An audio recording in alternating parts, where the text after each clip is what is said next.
ఒకటి సార్, అది దేశ విభజనను ఆర్ఎస్ఎస్ ఎందుకు ఆపలేకపోయింది?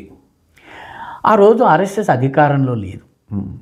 అధికారంలో ఉన్నటువంటి 1946లో ఈ దేశంలో ప్రభుత్వం ఏర్పడింది, కాంగ్రెస్ పార్టీ ప్రభుత్వం. దానికి జవహర్లాల్ నెహ్రూ, సర్దార్ పటేల్ వంటి, చక్రవర్తులు రాజగోపాలాచారి వంటి లబ్ధప్రతిష్ఠులైనటువంటి దిగ్గజ నాయకులు ఆ రోజు దేశానికి మార్గదర్శనం చేస్తున్నారు.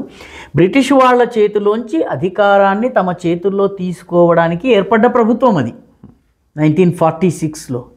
సో ఈ దేశ విభజనను ఆపవలసినటువంటి బాధ్యత ఆ నాయకుల మీద ఉంది.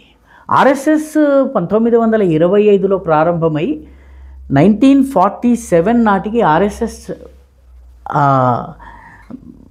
తన కౌమార్యాన్ని దాటలేదు, సంఘటనాత్మకంగా కౌమార్యాన్ని దాటలేదు. దేశంలోని ప్రధాన పట్టణాల్లో మాత్రమే సంఘం వ్యాపించింది.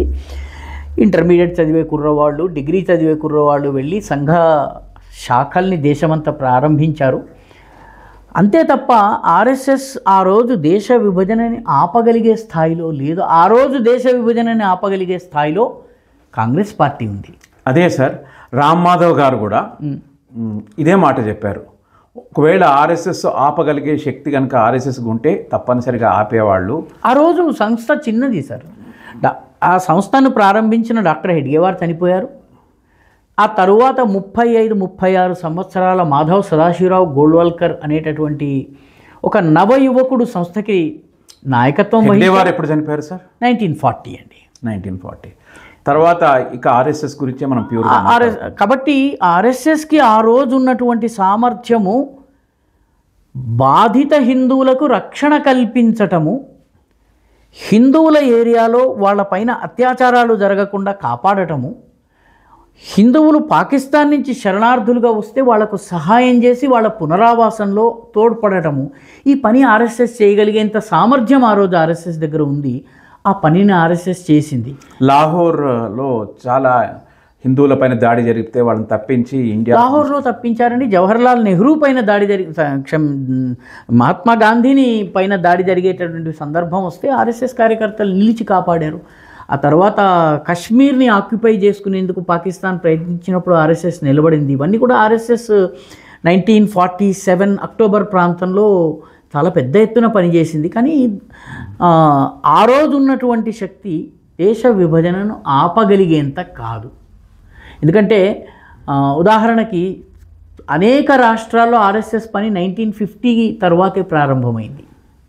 కొన్ని రాష్ట్రాల్లో మాత్రం 1946-47 ప్రాంతానికి, ఉదాహరణకి కేరళ ఉంది, తమిళనాడు ఉంది, ఆంధ్రప్రదేశ్ ఉంది, కర్ణాటక ఉంది. ఆర్ఎస్ఎస్ పని ఏదైతే ఉందో ఇది 1940స్లో మొదలైందండి. అస్సాంలో 1946లో మొదలైంది. అత్యంత కీలకమైన రాష్ట్రము. ఆర్ఎస్ఎస్ అక్కడికి వెళ్ళింది 1946లో. బెంగాల్లో ఆర్ఎస్ఎస్ పని కొంచెము వేళ్ళూనుకోవడం ప్రారంభించింది 1945-46 ప్రాంతము. అప్పుడప్పుడే వేళ్ళూనుకుంటున్నటువంటి ఆర్ఎస్ఎస్ దేశ విభజనని ఆపగలుగుతుంది అని భావించటం హాస్యాస్పదము.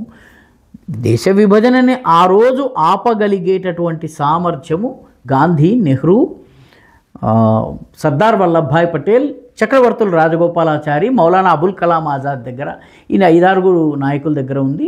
దురదృష్టవశాత్తు ఈ నాయకులందరూ దేశ విభజనను అంగీకరిస్తూ సంతకాలు చేశారు. సంతకం చేయని వాడు ఎవరయ్యా అంటే మౌలానా అబుల్ కలాం ఆజాద్. మౌలానా అబుల్ కలాం ఆజాద్ ఎందుకు చేయలేదు? ఈ చిన్న ముక్క తీసుకుని ఎందుకు సంతృప్తి పడతారా నాయన, మొత్తం తీసుకుందాము ఉండండి అని అన్నాడు ఆయన. కొంచెం ఆగండి మొత్తం తీసుకుందాం అన్నాడు ఆయన. ఆయన కాంగ్రెస్ పార్టీ అధ్యక్షుడు ఆ సమయంలో, దేశ విభజన సమయంలో. కాబట్టి ఇది వాస్తవ పరిస్థితి అండి. ఆర్ఎస్ఎస్ ఎందుకు చేయలేకపోయిందంటే ఆర్ఎస్ఎస్ ఆ రోజు చిన్న పిల్లవాడి పరిస్థితి.